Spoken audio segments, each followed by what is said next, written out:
The Dragon's Lake.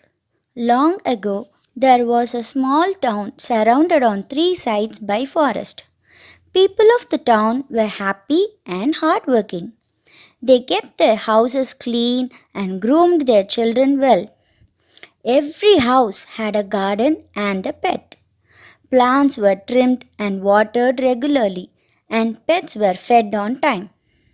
Wildflowers wafted their sweet fragrance along the gentle breeze, and bees made the environment lively with their melodious humming.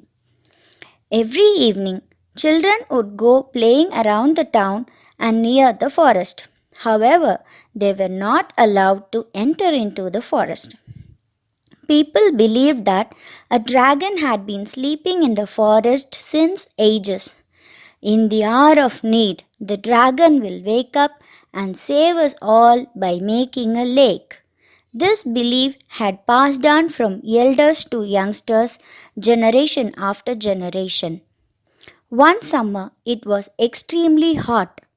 Afternoons became lazy and nights became restless. Mornings were tiring after the sleepless nights, and evenings were scorching if even after sunset.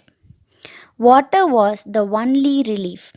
People took bath as often as they felt like, and children jumped and played in the ponds and rivers.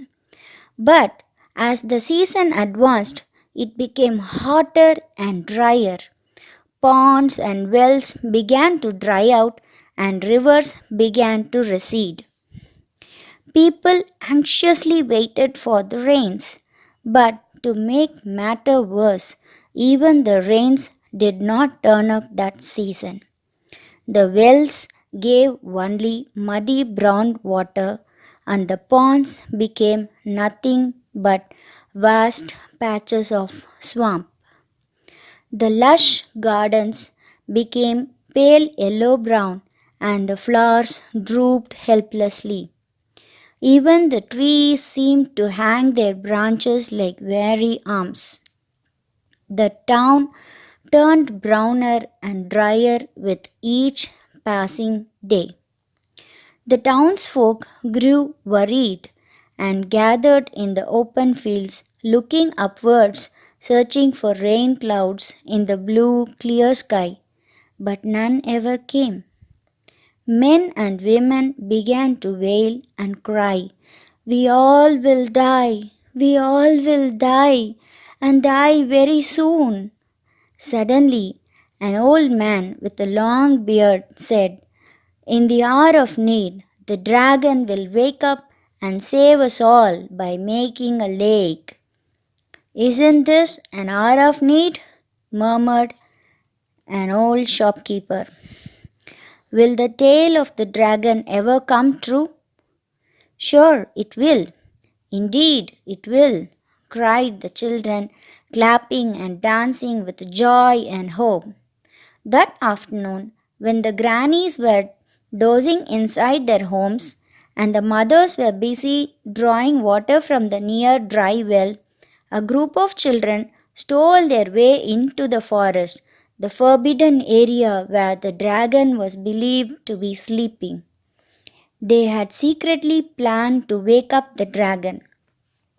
As the children strayed deeper and deeper into the forest, they chorused, "In the hour of need, the dragon will wake up and save us all by making a lake." Picking and plucking the fading flowers, they rustled over to a vast clearing, and there they saw the dragon, the sleeping giant, as still as ever. My, the dragon indeed sleeps here," they whispered to each other excitedly. Some of them placed flowers around the dragon in a big circle, while some scattered petals around his head. And then they all began to dance and chant the rhyme that they knew so well. "In the hour of need, the dragon will wake up and save us all by making a lake." Time dragged by, but the dragon did not shake a bit. As he snored, his big nostrils emitted heat which made the children dizzy and fuzzy. Don't give up, friends. They cheered each other and their song continued. In the hour of need, the dragon will wake up and save us all by making a lake. Suddenly, a dry wind lazily picked up some flowers and swirled them around the dragon's nostrils. The air was thick with pollen and perfume. Feeling the sensation, the dragon's nostril twitched. I saw something, cried a little boy. Instantly, all the children stared at the dragon's face. His ear swiveled like a balloon. The ground began to rumble. Look out! Run! Run! The children scampered in all directions, shrieking and squealing, arms pumping with excitement. The rumbling grew and grew. The dragon raised his head. He got onto his front feet and then stood up, stretching his long, scaly back. Then he blinked and looked around with big, fiery eyes. His nostrils twitched and quivered again. By now, the children had run out of the forest, shouting, "The dragon is awake! The dragon is awake!" People were alerted by the screams and shrieks. Soon they all stood together in a tight huddle at the edge of the forest. Just then the dragon emerged from the forest. People stared up at the beast with mouths hanging open. Suddenly the dragon yawned. Yeah! People gripped each other tightly and shut their eyes. The terrible yawn kicked up a storm of dust and dirt. When the storm settled, the people slowly opened their eyes only to find the dragon digging up the ground with his long spiky tail. In no time, the dragon had dug up a deep hole. Suddenly, a thin stream of water oozed out of the hole, and then a thick stream gushed out of the hole.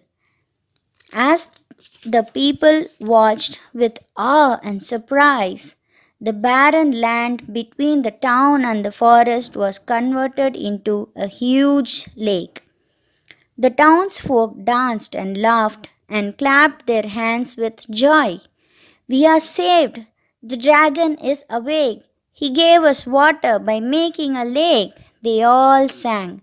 While the people were busy rejoicing, the dragon slowly walked towards the forest and disappeared into the thicket. He was never seen again. To show their gratitude, the townspeople built a statue of the dragon at the place where he used to lay. The town never suffered from drought again. Even today, it is said that the lake looks as fresh and blue as it was when it was created. The end.